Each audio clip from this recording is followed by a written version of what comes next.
Para todos com a paz do Senhor. Amém! Nossa sua Bíblia, por gentileza, segunda carta de Paulo ao Coríntios. Aleluia! Segunda Coríntios, capítulo de número 4. Glória a Deus! Nós iremos meditar em alguns versos que estão disponibilizados nesse capítulo para a nossa rápida meditação. Segunda carta de Paulo aos Coríntios, capítulo de número 4, versículo de número 7. Estaremos lendo. Aleluia! Quando você acha, eu quero ser grato a Deus e poder retornar a esta casa. Estive aqui há um tempo atrás, um dia de semana, e hoje retornar aqui é uma grande alegria. Aleluia! Deus, pela vida do pastor Helbert, Deus abençoe. Muito obrigado, viu, pastor? Obrigado pela alegria, isso e o contato de sempre agora. Deus abençoe toda a sua família, filhos, a todos da sua casa, aos obreiros, minha gratidão, ao conjunto aniversariante. Que Deus abençoe. Aleluia! Glória a Deus! Acho que ela saiu para amamentar meu filho, uma bênção estar aqui. Quantos achamos 2 Coríntios capítulo 4, versículo 7? Amém! Amém.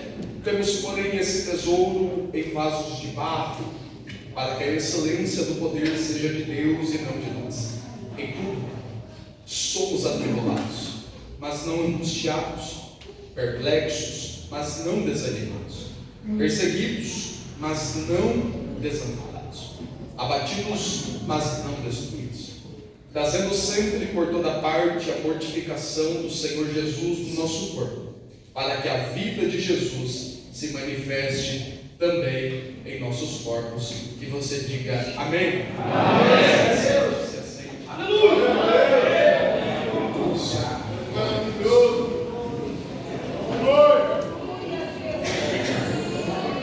Meus irmãos, eu quero ser breve aqui esta noite. Todavia, falando com Deus esses dias a respeito desse culto, o Senhor direcionou o meu coração a tratativa desse texto que Paulo ele está dirigindo à igreja em Corinto. A igreja em Corinto ela está atravessando uma certa dificuldade a qual nunca atravessaram. Falsos mestres, falsos doutores, ensinadores se levantaram para confundir a mente dos cristãos. Todavia, a verdade estava sendo interrompida pela mentira. Havia um ensino que estava se inserindo discretamente no meio dos cristãos, e Paulo, por necessidade urgente, vai ter que levantar a sua fala para relembrar aqueles crentes de quem eles eram, a quem eles pertencem e qual é o seu dever. Todavia, quando você para no capítulo 4 e no versículo 7, a partir desse versículo, você vai ver que Paulo começa a se utilizar de uma forma de linguagem muito interessante. Afinal de contas, Paulo vai comparar o cristão a um vaso de barro. E aqui, versículo 7, mais especificamente, é o texto que o meu coração está incendiado para essa noite. Porque quando você olha o que Paulo ele vai dizer que nós temos um tesouro em vaso de barro. E Paulo ele está querendo passar e propor a toda a igreja é a exata aparência, para não dizer a exata realidade do cristão. O que Paulo ele está mostrando é a realidade daqueles que servem a Deus.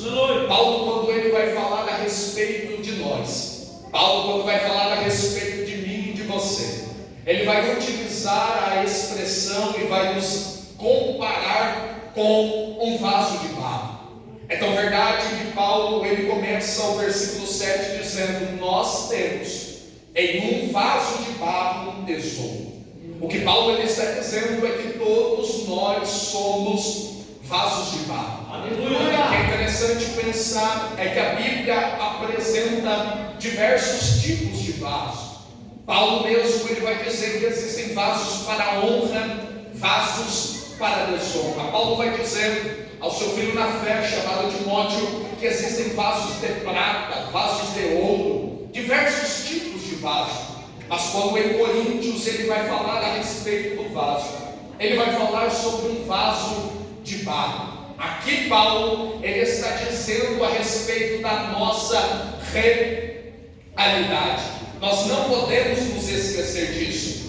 Quem nós somos. O que Paulo está apresentando é quem nós somos. Mylon, você sabe quem é a minha família? Não sei, mas eu sei quem nós somos. Mylon, você sabe onde eu moro? Não sei, mas eu sei quem nós somos. Mylon, você sabe quantos cômodos tem minha casa? Eu não sei, mas eu sei quem nós somos. Nós não somos vasos de ouro, nós não somos vasos de prata, nós não somos vasos preciosos. Pelo contrário, nós somos vasos de barro. O que Paulo ele está dizendo é quem nós somos. O maior dos problemas dos nossos dias é que os vasos têm se perdido naquilo que são.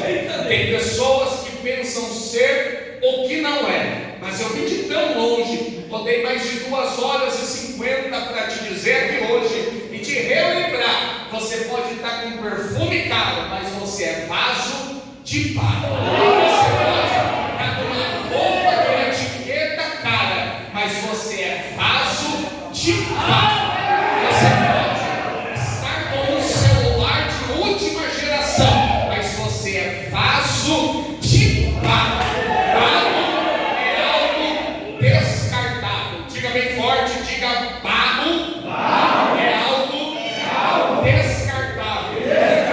Pare para pensar. Aquele homem, você rapaz ou você mulher, que tem o seu carro após estar limpo, quando passa pelo barro, no outro dia tem que lavar de novo, porque o barro ninguém gosta de conviver. Eu lembro quando eu era criança, minha mãe limpava a casa, como vocês também limpam, e deixava a casa um brilho, e eu chegava na rua com o pé todo sujo e pisava na casa e ela falava: vai limpar de novo, porque barro é algo descartável. Ninguém gosta de barro. Barro não presta para nada, barro não serve para nada. Nós somos descartáveis, nós não valemos nada, nós não somos nada, nós somos de barro. Quando Paulo está falando sobre o vaso de barro, ele está dizendo a realidade daquilo que somos. Nós somos descartáveis, também somos frágeis, uma vez que o vaso de barro é algo muito frágil.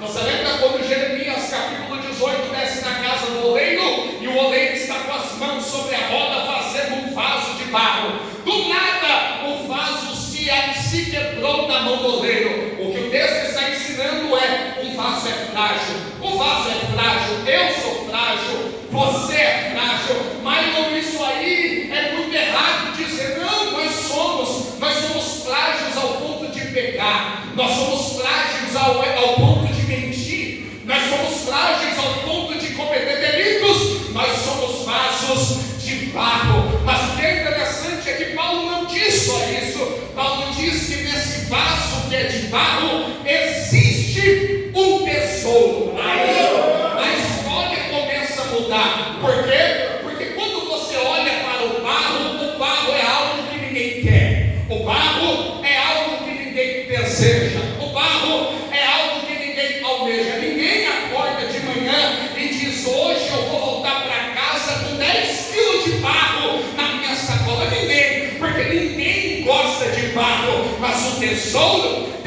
é algo valioso, tesouro é algo desejável, tesouro é algo que todos querem. Os cofres estão cheios de tesouros, os museus estão cheios de tesouros, porque tesouro é algo que todos querem. Se nós que uma é barro, a outra é um tesouro, logo haveria uma fila do lado do tesouro. Por quê? Tesouro é desejável, tesouro é atrativo, tesouro traz ambição para conquistar. Mas o que é interessante é que existe um tesouro em um vaso de barro. Quem é esse tesouro, Maio? Quando você olha para o versículo de número 4 do capítulo 4 que nós lemos, Paulo ele vai dizer o que é esse tesouro. Ele vai dizer que esse tesouro é a luz do Evangelho de Jesus Cristo. O que Paulo está dizendo é que esse tesouro se chama Jesus Cristo. É muito que se torna interessante nós pensarmos, pastor. Por quê? Porque Paulo ele está mostrando um paradoxo. Paulo ele está mostrando algo sem valor e algo com valor. O que? O barro e o tesouro. Mas o que é interessante é que esse tesouro está dentro de vasos de barro. O que é interessante é que algo que não vale nada possui algo que vale muito. Algo que não tem valor possui algo que tem valor. Eu que não valo nada possuo alguém que vale muito. Você que não vale nada possui alguém que vale muito. O que é isso, Maio? É graça. O que é isso, Maio? É favor imerecido. O que é isso, Maio? É poder de Deus. O que é isso? É amor de Deus. Por quê? Porque só Deus para colocar tesouro em barro. Por isso que nós temos que nos alegrar, irmã. Por isso que nós temos que nos alegrar, irmãos. Por quê? Porque nós não somos nada, mas Deus resolveu morar dentro da gente. Isso é o suficiente. O que eu aprendi com Deus é que a graça de Deus, ela não dá satisfação. Diga bem forte, diga a graça. Ela não dá satisfação. É interessante você pensar. É que eu e você nós vamos para lugares que nos interessam. Mas a graça de Deus ela habita em quem não nos interessa. Deus ele vai ao encontro de quem ele quiser. Deus ele escolhe quem ele quiser. Deus habita em quem ele quiser. Deus não se importa em habitar em gente perfeita. Deus habita nos imperfeitos para torná-los perfeitos. Eu gosto de Deus, porque Deus não dá satisfação para ninguém. Você não vai ver Deus chegando em mim ou em você e dizendo: posso escolher ela ou posso escolher ele. Você não vê Deus pedindo autorização para ninguém para morrer por alguém ou para morar em alguém. Deus não. Deus ele habita em quem ele quer. Deus ele enche quem ele quer. Deus vai ao encontro de quem ele quer, porque ele tem a graça. Eu vou ao encontro daqueles que me interessam. Afinal de contas, o ser humano é alguém interessado em Eliá. Ele diz: está perante o servo do Senhor, ungido de Deus. Por quê? Porque Saul, que foi rejeitado, ele era mais alto do que todos do ombro para cima. Era homem guerreiro, era homem aparente, era homem que tinha estatura e aparência para ser rei. Quando Samuel olhou para Eliá, ele disse: está diante do servo do Senhor, ungido do Senhor. Quando ele pensou em dizer: é esse? Deus falou no coração de Samuel: Samuel, toma cuidado, porque eu não vejo como o homem vê. O homem vê o que está diante dos olhos, mas eu contemplo o coração. Que está o segredo do Evangelho. Qual? Deus ele não olha por fora. Deus ele não olha a aparência. Deus ele não olha o que os outros pensam sobre nós. Ele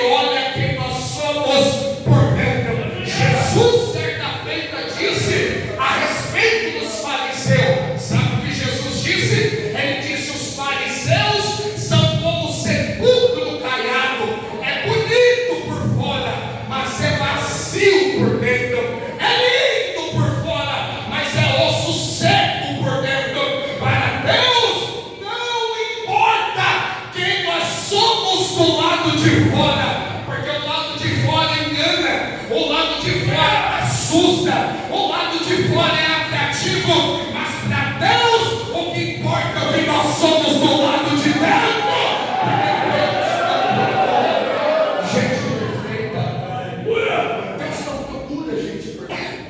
Mas se Deus não procura gente perfeita, o que Deus procura?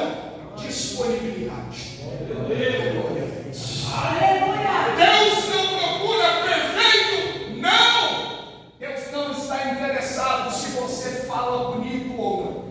Deus não está interessado se você canta bonito ou não. Deus não está interessado no seu gogó de ouro. Deus não quer saber se você faz melisma, falsete, grave. Deus não quer saber disso. Deus, ele quer saber se há disponibilidade no teu coração. Você lembra quando em João capítulo de número 4, Jesus está conversando com a mulher samaritana à beira do poço, e ela olha para Jesus e Jesus olha para ela. Jesus diz: dá ele um pouco de água, e ela diz para ele: como pode, sendo tu judeu, pedir água para mim que sou samaritano? Haja vista que samaritano e judeu não conversa. Ele vai olhar para ela e vai dizer: mulher, se você soubesse quem está te pedindo água, tu me pediria água e eu lhe daria água viva, e rios de água viva fluirão dentro de ti.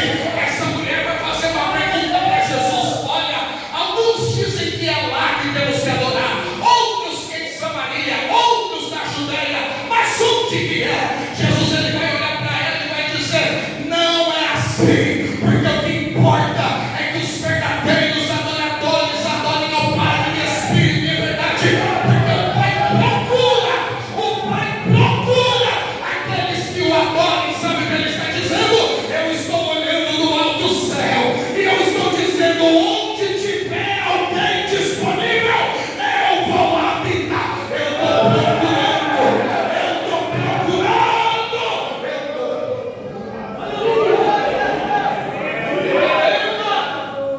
é que nós só nos tornamos disponíveis por aquilo que nos interessa.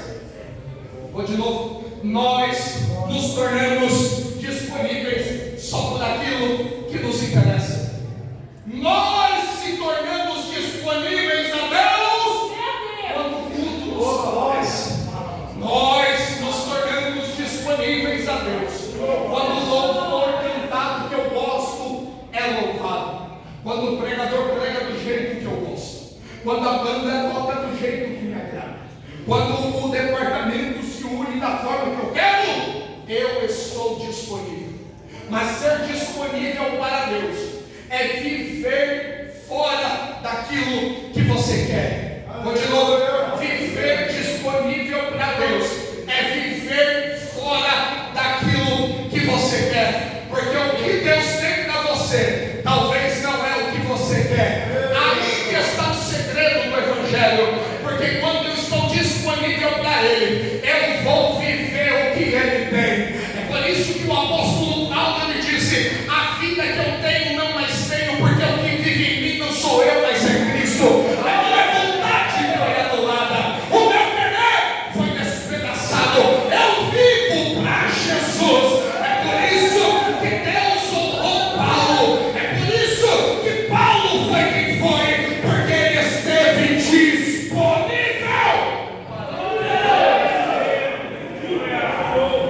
Deus, ele procura disso. Deus, ele não procura a perfeição. Aqui que está o contraste da humanidade. A humanidade não busca disponibilidade. Existem guerras e guerras e guerras no mundo empresarial por causa de pessoas perfeitas. O mundo não busca disponibilidade, o mundo busca perfeição. Mas o Evangelho não é para perfeitos. O Evangelho não é para perfeitos. Aleluia, Deus. O Evangelho não é para perfeitos. Porque ninguém aqui queria que ficasse de pé alguém que pudesse dizer: mas eu sou perfeito. Porque se você ficar de pé, quem está do teu lado vai mandar você vai falar para você.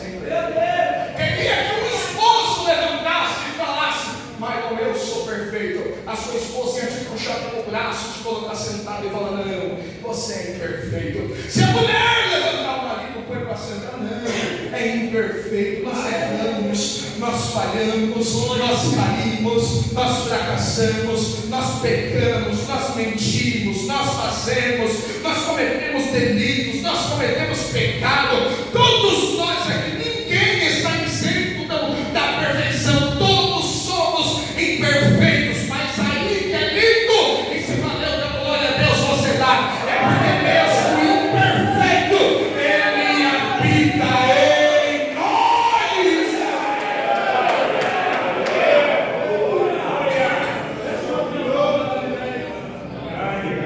Porque o conteúdo que está em nós é mais valioso do que aquilo que de fato nós somos. Aleluia, Senhor. Todos nós somos. Eu parei de julgar. Eu julgava muitas coisas. Eu nasci na igreja, cresci na igreja, apresentado na igreja, fui nas crianças, fui dos adolescentes, fui dos jovens, casei na igreja, estou nos obreiros hoje. Minha vida é igreja. E eu me tornei um dia alguém muito crítico, porque eu dizia assim: Deus, Ele recebe qualquer louvor, mas o meu ouvido não é obrigado a ouvir qualquer voz. Eu me tornei alguém muito crítico quando eu entrei na escola de teologia, que eu me formo agora, e eu me disse assim: eu não aceito mais qualquer pregação. Eu me tornei alguém muito crítico, mas aí eu descobri o que a graça representa. A graça, ela busca qualquer um, a graça alcança qualquer um, a graça não está atrás do ser feito. Um dia eu sentado num culto de jovens no altar, e uma mulher pregando, e essa mulher saiu da Cracolândia lá em São Paulo, e hoje é uma grande advogada e pregadora, e ela me disse assim: disse no altar, sabe como funciona a graça? Olha para a minha vida lá na Cracolândia, da onde eu vim. Eu vi muitos médicos entrar lá, advogados entrar lá, psicólogos entrar lá, empresários entrar lá. Eu vi muita gente sair da faculdade e ir para aquele ambiente, mas eu não vi ninguém na faculdade entrar saindo da Cracolândia. Ela me disse: isso é a graça. A graça alcança quem ela quer. Eu vou pregar só para esse lado direito, porque ele está comigo aqui. Eu não sei quem são, mas o que eu sei é que a graça vai aonde ela quiser ir.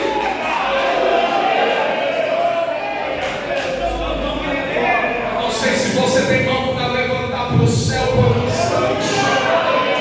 Eu não sei se você tem mão para levantar para o céu por um instante, mas eu estou sentindo que Jesus está nessa igreja. Ele não está atrás dos perfeitos, mas aqui tem imperfeito.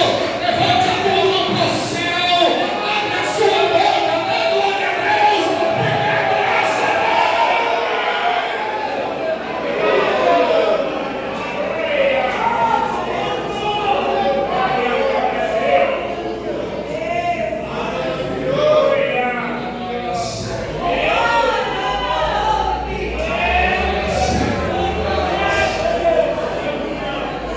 só quem foi alcançado pela graça,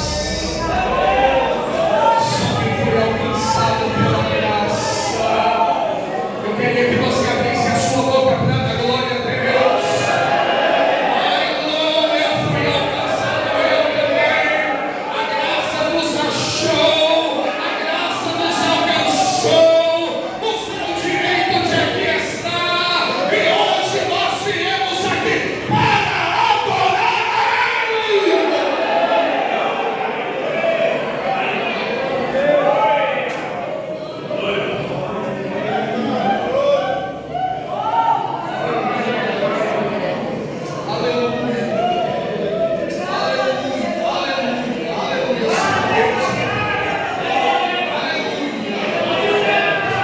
Deus está me dizendo: eu estou fazendo muitos entender a realidade daquilo que são e daquilo que eram. Isso é graça.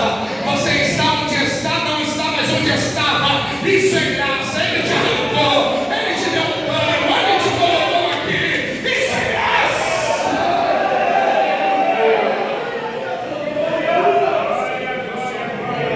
Ele não conta com perfeitos, Ele conta com disponíveis.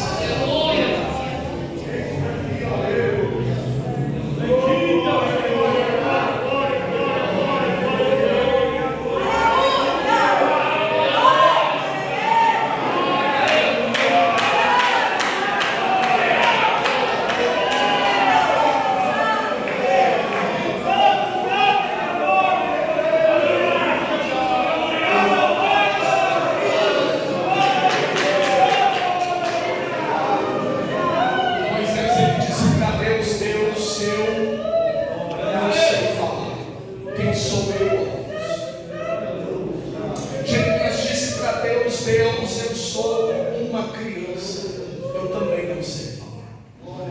Elias pediu a morte e disse: Deus, eu estou com medo.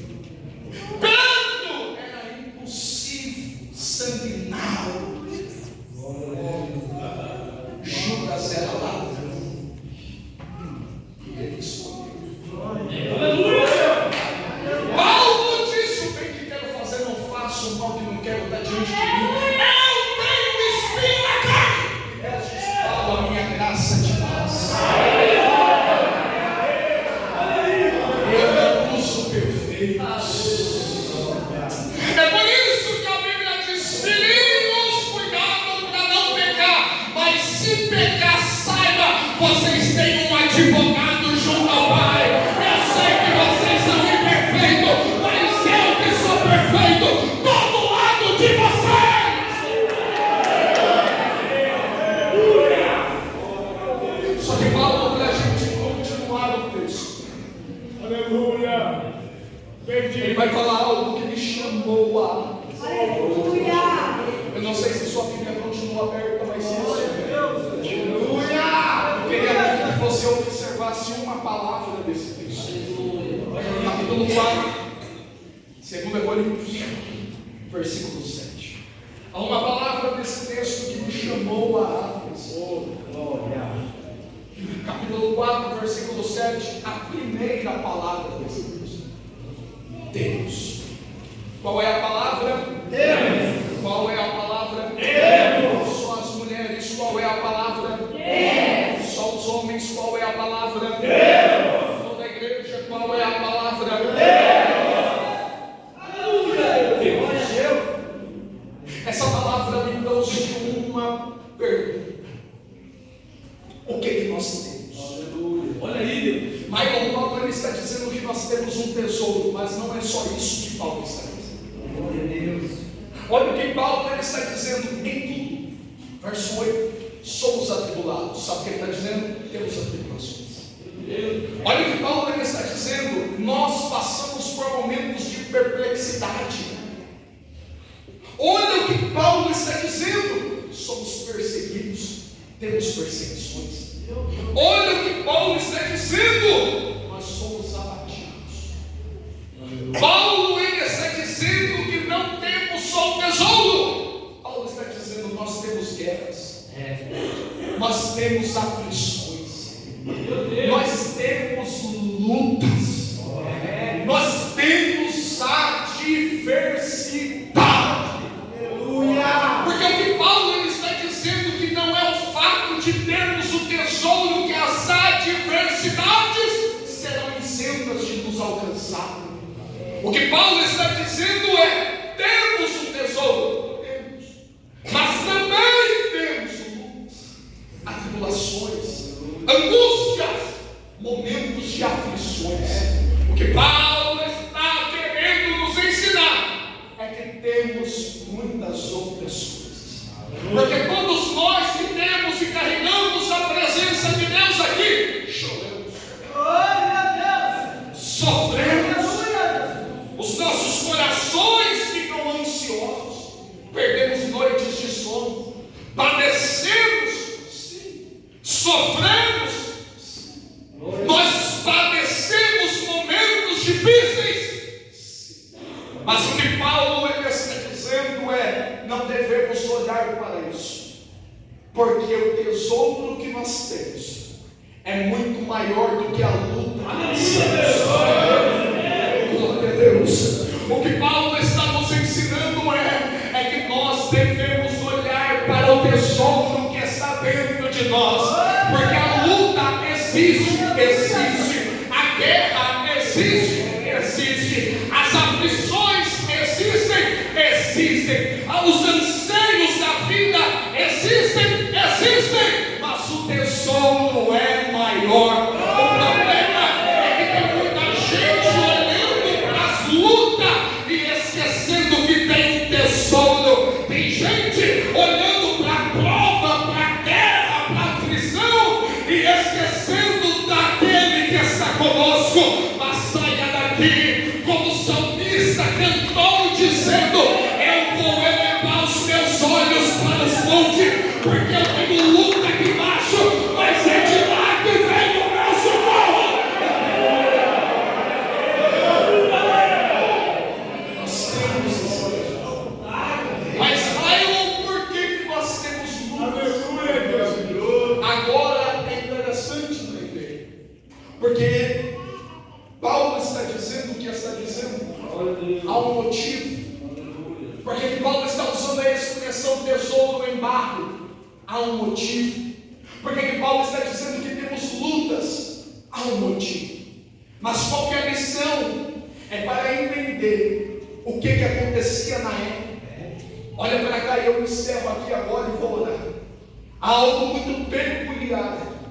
Paulo não está dizendo o que está dizendo da boca para fora, porque ele nunca disse nada. Da boca para fora. Há um motivo. Quando ele fala um tesouro em vaso de barro, todos que estavam ouvindo Paulo naquela época entenderam o que ele estava dizendo. Por quê? Porque no costume cultural daquela época, as pessoas recebiam ou ganhavam uma barra de ouro e elas escondiam dentro de vasos de barro, levavam para um deserto, cavavam um buraco, escondiam esse vaso com essa barra de ouro, esse tesouro dentro, fechavam e ia viver a vida. Só que a luta vinha, as dificuldades vinham, os apertos vinham, e aí eles voltavam lá, tiravam esse vaso, mas quando iam tirar o tesouro de dentro, o ouro havia derretido, e como o barro é algo que absorve tudo, o barro teve contato com o ouro e misturou. Agora, para o dono tirar o tesouro de dentro do vaso de barro, ele não colocava a mão, ele quebrava o vaso. É isso que Paulo está dizendo. Ele está dizendo: há um tesouro em nós, não para sairmos na rua dizendo eu carrego um tesouro. Há um tesouro em nós, não para você cantar dizendo eu carrego um tesouro. Há um tesouro em nós, para que nos momentos de dificuldade o vaso será quebrado e o tesouro vai aparecer. Porque o tesouro que é Cristo, ele não aparece em dias bons. O tesouro que é Cristo aparece em dias difíceis. Dias bons, normalmente nós estamos longe dele, mas dias difíceis nós vamos para perto dele. Vai lá no deserto, cava o buraco, tira o vaso e quebra para pegar o tesouro. Sabe que Deus me trouxe aqui para te dizer? A luta que você tem passado, o sofrimento que você tem suportado, a guerra que você tem passado, não é para outro propósito, senão para revelar Cristo que há dentro de você. O que é interessante é que quando muitos vasos são quebrados, o que sobra não é tesouro, o que sobra são cacos que ferem, porque crente vazio não faz outra coisa senão derramar cacos e ferir quem está perto. As crentes que carrega a presença de Deus, quando ele é ferido, a presença de Deus é demonstrada. Eu quero te dizer, se você está passando por luta, ou já passou, ou vai passar, tenha a presença de Deus, porque nos momentos de luta, que a presença dele é manifesta. Você sabia que tem muita gente que quando a luta chega na casa, porque eu vou te dizer uma coisa, a luta não escolhe casa para alcançar. Alcança a casa do rico, a casa do pobre, a casa do que tem, a casa do que não tem. Uma hora irá nos alcançar.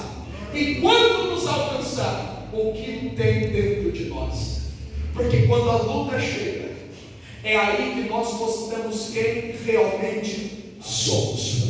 Sabia que tem gente que quando a luta chega, ele só mostra murmuração, questionamentos, reclamações. Diz: eu não sei por que disso, eu não sei por que daquilo.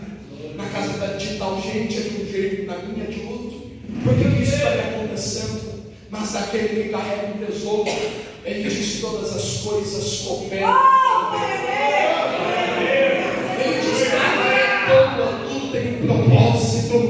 Eu não sei o que você está passando, eu não sei o que você tem suportado, mas eu quero te dizer hoje, com uma palavra profética: há um propósito por detrás da luta, e a presença do Senhor está contigo a todo tempo.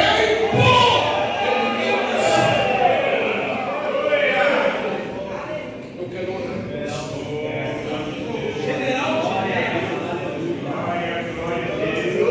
Se coloca de pé.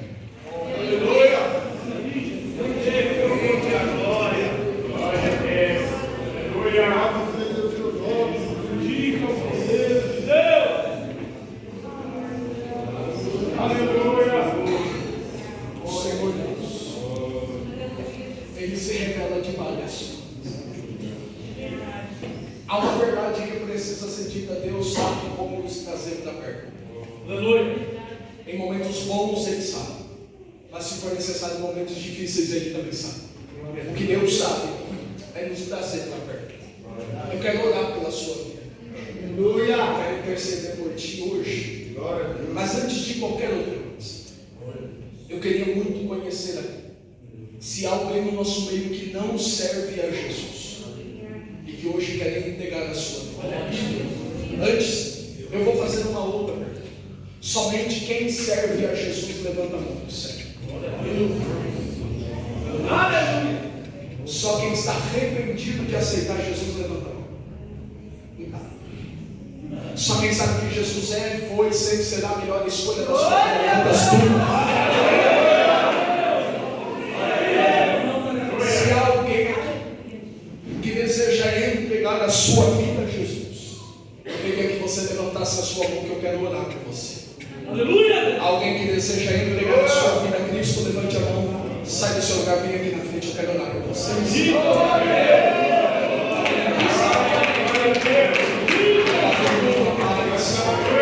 Se eu fosse você, eu dava glória a Deus.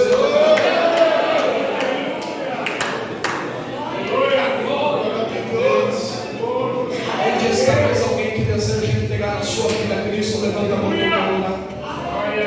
Sai do seu lugar, vem aqui à frente. Se eu fosse você, eu dava glória a Deus. Porque quem não se alegra por uma alma que se arrepende precisa aceitar Jesus de novo.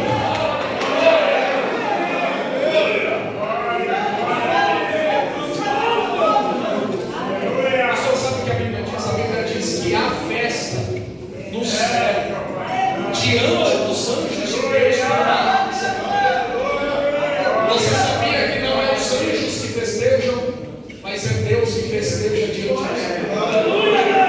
E aí tem gente vendo alguém aceitando Jesus e não dá uma glória a Deus por isso.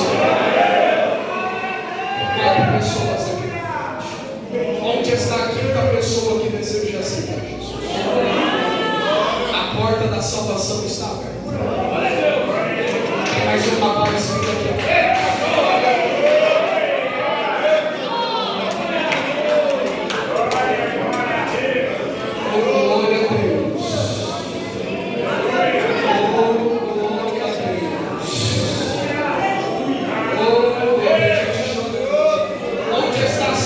Pessoa que deseja Jesus. Mais do que é isso, é o poder de Deus. Mais do que é isso, é Deus com a porta da salvação. Onde está a sexta pessoa que deseja aceitar Jesus? Nós vamos orar. Onde está a sexta pessoa? Há mais alguém? Se não tem, vamos orar. Estenda sua mão aqui para frente. Senhor Deus e Pai, sobre a vida dessa senhora, desses rapazes, desses senhores que aqui estão, eu estendo a minha mão nesse momento, Pai. Eu sei que o Senhor é Deus que pode fazer infinitamente mais além daquilo que pedimos ou pensamos, mas agora eu te peço, pega os pecados e lança no mar desse esquecimento.